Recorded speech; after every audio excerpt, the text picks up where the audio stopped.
Petit Jornal. Inteligência e irreverência em doses diárias.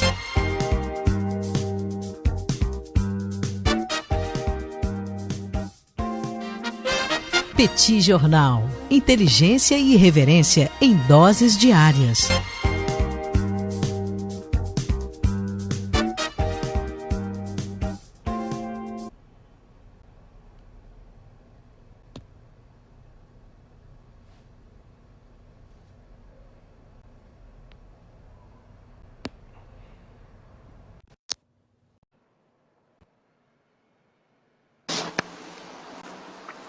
Opa!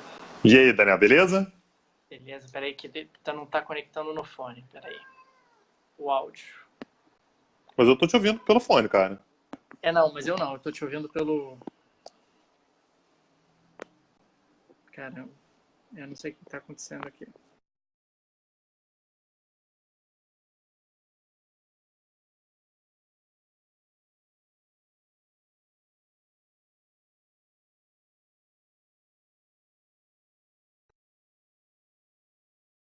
Tá me ouvindo? Agora sim. Agora Tô te ouvindo. Bora? Maravilha. Então vamos lá. Bom, gente, bem-vindos a mais um bate-papo do Petit Jornal. Estamos aqui, eu, Daniel Souza e o Tanguy Bagdadi, para o nosso encontro semanal. Encontro semanal onde a gente trabalha um pouco, debate um pouco os temas que aconteceram ao longo desses últimos dias. E aí, Tanguy, tudo bem? Tudo bem. Mais uma semana à distância, né? Mais uma semana eu no Rio de Janeiro, dessa vez você em São Paulo. Então a gente tem uns bons 600 quilômetros de distância aí. O que tá bom, né? Tá razoável. Eu acho que é uma distância, eu diria, higiênica. Higiênica, sim. É uma distância boa. É uma distância, por exemplo, que tem dois países aí que gostariam de manter, né? Que são Índia e Paquistão, e não tem essa oportunidade de manter 600 quilômetros de distância um do outro, né? Você deve estar acompanhando o que está acontecendo lá na região da Caxemira. Você tá sabendo o que está acontecendo? Rapaz, a Caxemira tem confusão há 70 anos, então você não tem Sim, nenhuma novidade exato. para falar sobre isso, é isso? Não tem nada de novo. Tem uma novidade. Tem uma novidade que é essa, assim, eu acho que daqui a alguns anos, quando a gente for contar a história da Caxemira, eu acho que a gente vai falar sobre esse mês agora de agosto de 2019, porque agora sim a gente teve uma novidade das grandes. Durante muito tempo foi muita retórica, né? Ah, é meu, é seu, uma parte é ocupada pela Índia, uma parte é ocupada pelo Paquistão e tal. Lembrando que a Caxemira é uma região que, como você falou, está em disputa há 7 décadas. É uma região que uma parte é da Índia, uma parte é do Paquistão, uma parte é da China, e a maior parte da população é, de fato, muçulmana, o que acaba fazendo com que ela tenha uma ligação um pouco maior com o Paquistão. Só que a Índia ela trouxe uma novidade agora, que foi o fato de que ela retirou um status que a Caxemira tinha. Na verdade, é uma região chamada Jammu e Caxemira, né? A gente acaba abreviando e chamando de Caxemira, mas essa região ela tinha uma certa autonomia do ponto de vista administrativo. O que significa que, na prática, os muçulmanos se sentiam bastante confortáveis porque podiam decidir suas próprias regras, suas próprias leis. O que a Índia fez, está lembrando, a Índia tem um governo, que é o governo do Narendra Modi, que é um governo nacionalista hindu. E o que ele fez, portanto, foi que ele tirou a autonomia dos muçulmanos. Ele tirou essa prerrogativa especial que essa região de Jammu e Caxemira tinha para questões administrativas e desmembrou a região. Então agora nós temos não apenas Jammu e Caxemira, como uma parte dessa região de Jammu e Caxemira se tornou uma região chamada Ladakh, que tem uma parcela grande, quando você divide, né, tem uma parcela grande de budistas. Né? Então, essa região ela passou por mudanças importantes e a novidade que a gente teve, eu fiz uma coluna sobre isso, mas a novidade que eu tenho foi que o Paquistão expulsou o embaixador indiano, né, em Islamabad, foi expulso, e cortou todas as linhas de comunicação ferroviária. Então não tem mais como fazer viagem direta, pelo menos, entre Paquistão e Índia e Paquistão. Então a situação está começando a ficar mais séria, e o Paquistão se apressou a isso, aquela questão de uma relação entre duas potências nucleares, né? O pessoal estava perguntando, será que o Paquistão está considerando uma opção militar e tal? E o Paquistão falou, não, pelo amor de Deus, eu estou fazendo isso aqui tudo, mas opção militar não está na mesa, só para deixar claro. Então é uma situação que se mantém muito tensa, lembrando que a gente fala sobre Índia e Paquistão, que são duas potências nucleares, e tem a China também, né, que também é uma potência nuclear. Então é de fato uma das regiões mais tensas do mundo, assim, ao longo dos últimos 70 anos. Mas explica um pouquinho por que eles disputam. Porque existe a Caxemira indiana, existe a Caxemira paquistanesa, então me parece que é uma região que já está bem ou mal dividida. Por que isso gera tanta tensão ainda? É um lado querendo... São as populações que estão trocadas ali? O que gera tanta tensão durante tanto tempo? Então, se a gente for pegar o histórico, né, lá da época das independências, então a gente está falando ali do período de 46, 47, 48, né, imediato pós Segunda Guerra Mundial, havia uma sensação, né, uma certeza, na verdade, que o Reino Unido daria independência para toda aquela região, e a região de Jammu e Caxemira era um principado, que significava que essa região ela teria que escolher se ela ficaria ora com a Índia, ora com o Paquistão. Então teria independência do Paquistão, muçulmano, de maioria muçulmana, teria independência da Índia, de maioria, peraí que o gato está subindo aqui, teria a independência da Índia, né, de maioria hindu, e a gente teria Caxemira que teria que escolher se ficaria de um lado ou de outro. Deixando claro que na Caxemira a maioria da população é muçulmana, como eu disse, só que na época você tinha uma liderança política na região da Caxemira que era laica, muito ligada a determinados partidos indianos, inclusive o partido do Gandhi. O que significa que a religião não foi levada em consideração à época. Então, a Caxemira acabou optando por ficar do lado da Índia. Houve uma invasão paquistanesa, o que levou, portanto, a essa divisão. Com o passar do tempo, no entanto, a questão religiosa acabou se tornando mais premente, acabou se tornando mais importante. Os muçulmanos da Caxemira passaram a se identificar mais com o Paquistão. Então, a alegação que você tem pelos muçulmanos da região de Jammu e Caxemira é que eles são discriminados por sucessivos governos indianos, uma sensação que fica ainda mais séria quando a gente fala, por exemplo, sobre o governo do Narendra Modi, que, mais uma vez, é um nacionalista hindu.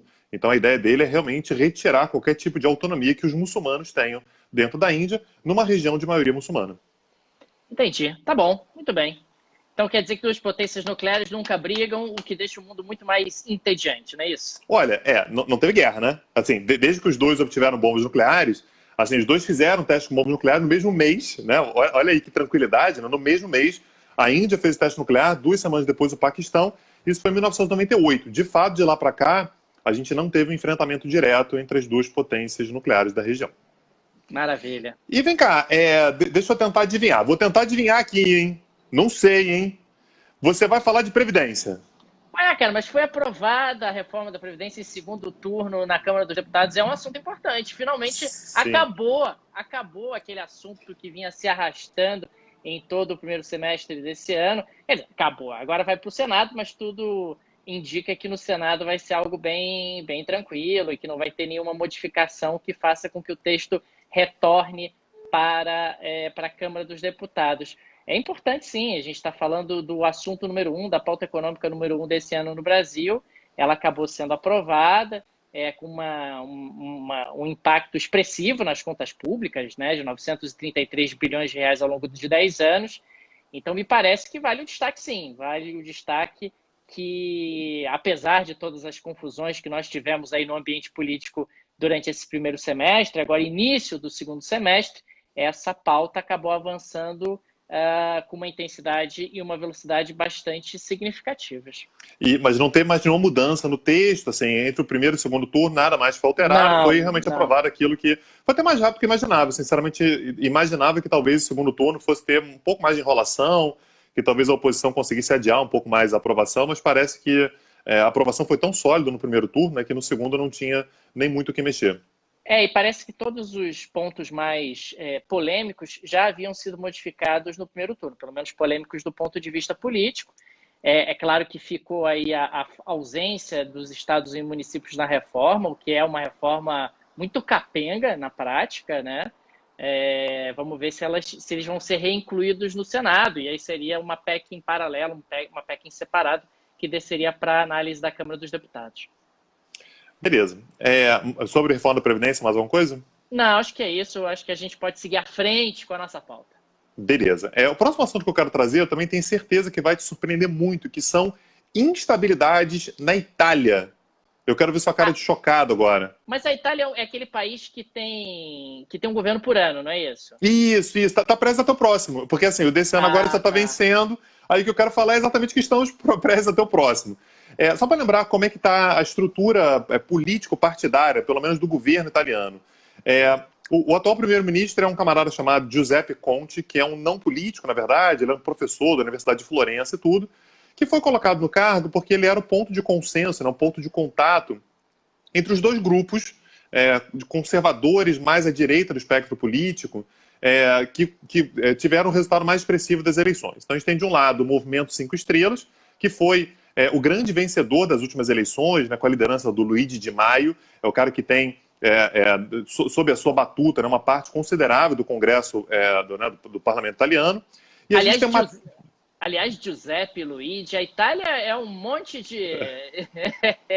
É pitoresco, né, cara? Você não precisa nem de muita criatividade, né? Qual é o seu nome? Bota Giuseppe aí, que tá certo, não Luigi. Aliás, os três que eu quero falar hoje são Giuseppe Conte, Matteo Salvini e o Luigi Di Maio, né? Realmente parece o Mario Bros, né?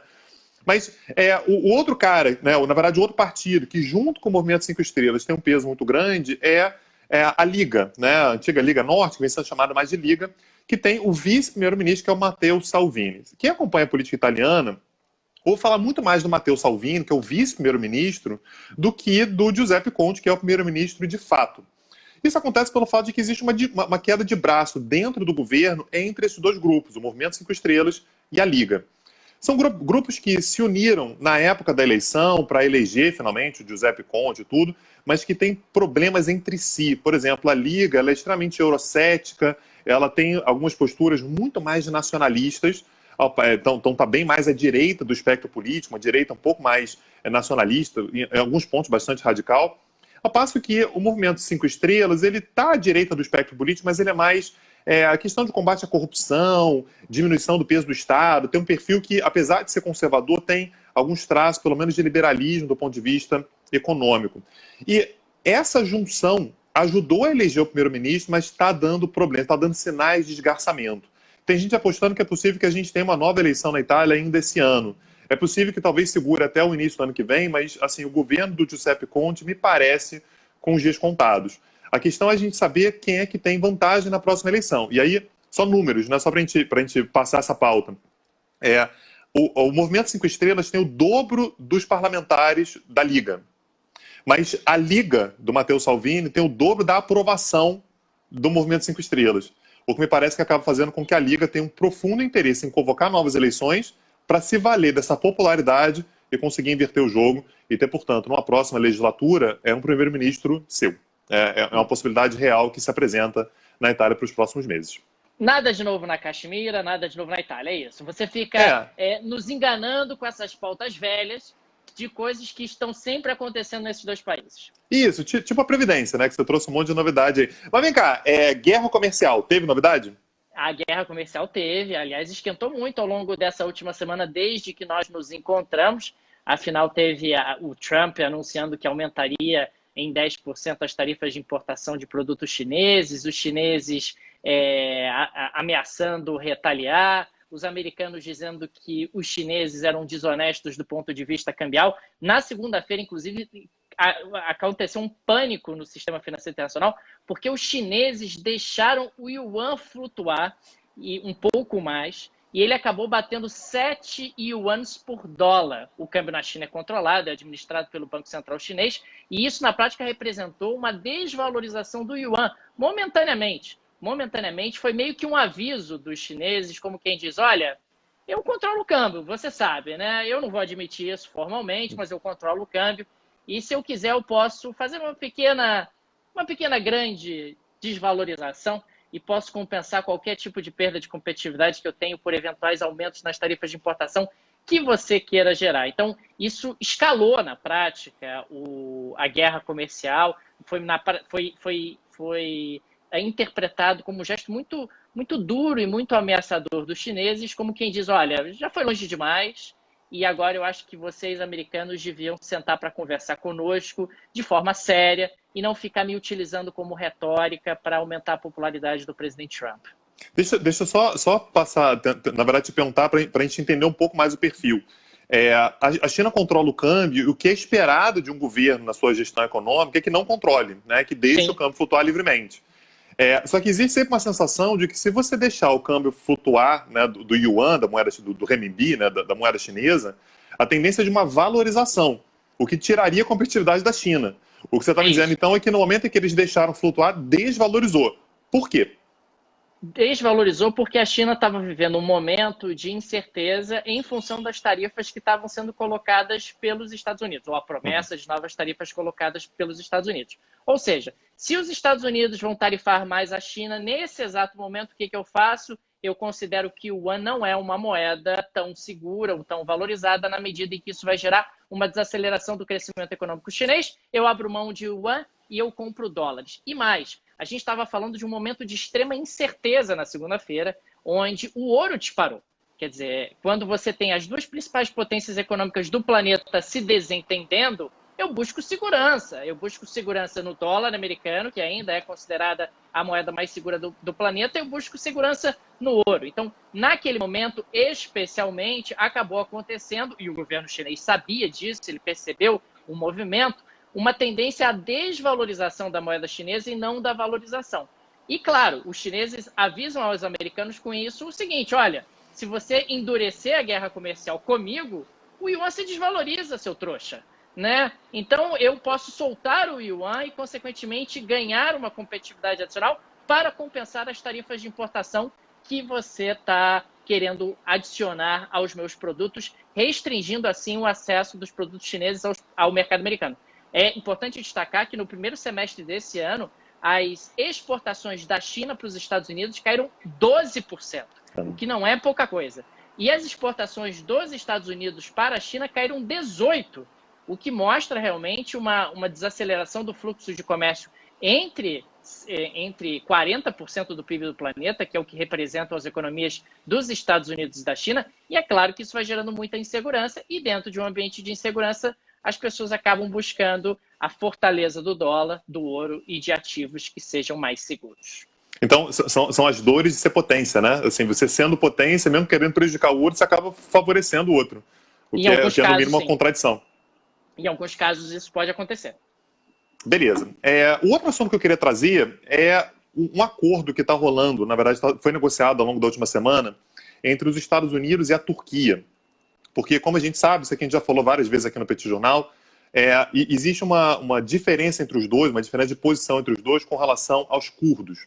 A Turquia enxerga os curdos como ameaça para si, ao passo que os Estados Unidos são tradicionalmente bastante próximos aos curdos e durante a guerra da Síria, particularmente, financiaram pesadamente os curdos porque eram eles que combatiam o Estado Islâmico.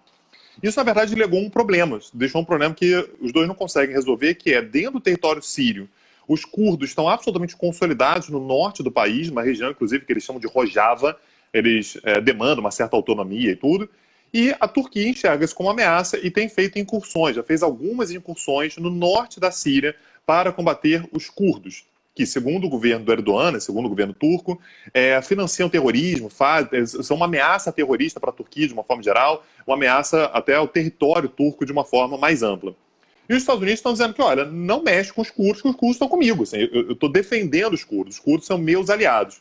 Então está tendo uma negociação ao longo dos últimos dias acerca de a criação de um corredor de segurança que seria uma forma de afastar os curdos da fronteira entre a Síria e a Turquia. Então os curdos estão na Síria e a ideia desse acordo é como é que a gente faz para que os curdos não cheguem perto da fronteira com a Turquia, para não ter qualquer tipo de desconfiança de que eles estão saindo da Síria, entrando na Turquia e tal. Então eles estão, a discussão os Estados Unidos querem criar um corredor de cerca de 10 milhas, né? Então dá 16 quilômetros mais ou menos, então garantindo que os curdos não cheguem a uma distância, né, uma faixa de 16 quilômetros da fronteira com a Turquia. E a Turquia está dizendo que tem que ser mais, está dizendo que deveria ser 20 milhas, 25 milhas e tal. O que eu achei mais curioso nessa negociação toda é que faltou eles combinarem só com a Síria. Né? Então, assim, os dois estão combinando como é que vai ser a divisão, onde é que os curdos vão ficar, onde é que não vão e tal. E a Síria deu uma declaração bastante dura esses dias agora, dizendo que, olha, vocês estão negociando aí, mas o território é meu, isso é uma violação da minha soberania. E é sempre importante a gente lembrar que quando a gente fala sobre qualquer posição do governo sírio, a gente tem junto com eles a Rússia. Né? Então, esse miolo aí, só para a gente falar, porque acho importante a gente deixar claro, porque às vezes a gente fala sobre a guerra da Síria meio no passado, né? Mas ainda há uma série de reverberações acerca da guerra da Síria, ainda tem os rebeldes que a Síria continuou combatendo. Então, essa é mais uma tensão que a gente tem ali na região, envolvendo 3 atores muito importantes para o Oriente Médio, que são a Turquia, os Estados Unidos, ambos da OTAN, aliás, e mais a Rússia, que é, na verdade, quem apadrinha o governo sírio atualmente. Maravilha. Eu queria falar um pouquinho de Itaipu, cara, esses dias aí que o negócio continua esquentando. Só para deixar um pouco claro o que está economicamente envolvido nessa discussão, todos os anos Paraguai e Brasil chegam a um acordo de quanto cada um vai comprar, né, da energia, e esse ano não teve um acordo, pela primeira vez, aliás, na história de Itaipu, porque o Brasil queria que o Paraguai comprasse mais da chamada energia garantida. Uhum. Energia garantida é aquela que Itaipu vai produzir, independentemente do que aconteça. Só um parênteses aqui, essa energia garantida é aquela que é dividida meio a meio, né? São 50-50 garantidos da potência de Itaipu. Só que qual era a reclamação do Brasil? O Paraguai venderia uma parte maior da energia garantida para o Brasil, energia garantida que é bem mais cara, a gente está falando de algo em torno de $40, e, em contraposição, usaria mais da chamada energia excedente, que é aquela que é gerada quando chove mais do que o esperado e, consequentemente, é aquela energia, digamos assim, variável. E essa energia variável, ela, ao invés de custar 40, custa 6. Então, o Brasil vinha se queixando, dizendo, olha, o Paraguai está sendo malandro comigo, ele está vendendo para mim energia garantida, que é bem mais cara, e usando a energia excedente, que é muito mais barata. Então, eu quero que o Paraguai compre mais da energia garantida, porque ele está usando mais energia. Ele está usando mais energia e está jogando esse custo para mim. Foi aí que a coisa começou a embolar um pouco, porque o Paraguai, em retórica, em contraposição, disse o seguinte, olha, então eu quero ter o direito de vender a minha energia garantida para quem eu quiser e não ser obrigado de vender a minha energia garantida para a Eletrobras. Eu quero, de repente, vender para o Uruguai, quero vender para a Argentina, ou quero vender para outras empresas no Brasil e não ser obrigado a vender para a Eletrobras. Quer dizer, foi nesse miolo aí que a negociação acabou embolando, e com a negociação embolando, ela subiu para os chanceleres, subiu para os presidentes, e a gente teve aquela reunião lá secreta de maio, que só agora ficou se sabendo a ata, em que o Paraguai teria aceitado comprar mais energia garantida do Brasil, e aí está toda uma discussão de quais seriam as verdadeiras motivações por trás dessa negociação. É isso, quer dizer, eu acho que ainda vamos ter novos capítulos dessa discussão em relação ao Paraguai, até porque agora o acordo foi revogado. O Jair Bolsonaro revogou o acordo, indo em socorro ao Paraguai, e mandou avisar o parlamento paraguai que, se o presidente paraguai fosse empichado, talvez, quem sabe, o Paraguai poderia ser enquadrado dentro da cláusula democrática do Mercosul e poderia, quem sabe, talvez ser expulso do Mercosul. Mandou um aviso mais ou menos em termos bem duros para tentar socorrer o seu aliado, presidente do Paraguai. A gente falou sobre isso na semana passada, né? A gente falou sobre isso meio no calor do momento, né? Tinha acabado de acontecer a movimentação, mas passado uma semana não está claro ainda do que estava no acordo. Na verdade, assim, o que estava no acordo, sim, mas por que o governo paraguaio concordou com um acordo que era exatamente o contrário do que eles queriam, né? Então esse é o grande mistério que a gente tem com relação àquele momento no qual a negociação estava acontecendo. Maravilha, acho que é isso, né? É isso. Queria agradecer mais uma vez os nossos apoiadores, né? Pessoal que entra lá no www.petijornal.com.br e nos dá o apoio. Muito obrigado, são vocês que ajudam o Petit Jornal a se manter. E para você que assiste também, meu muito obrigado também pela sua audiência. Maravilha, muito obrigado, gente. Um abraço. Valeu, gente. Tchau, tchau. Petit Jornal. Inteligência e irreverência em doses diárias.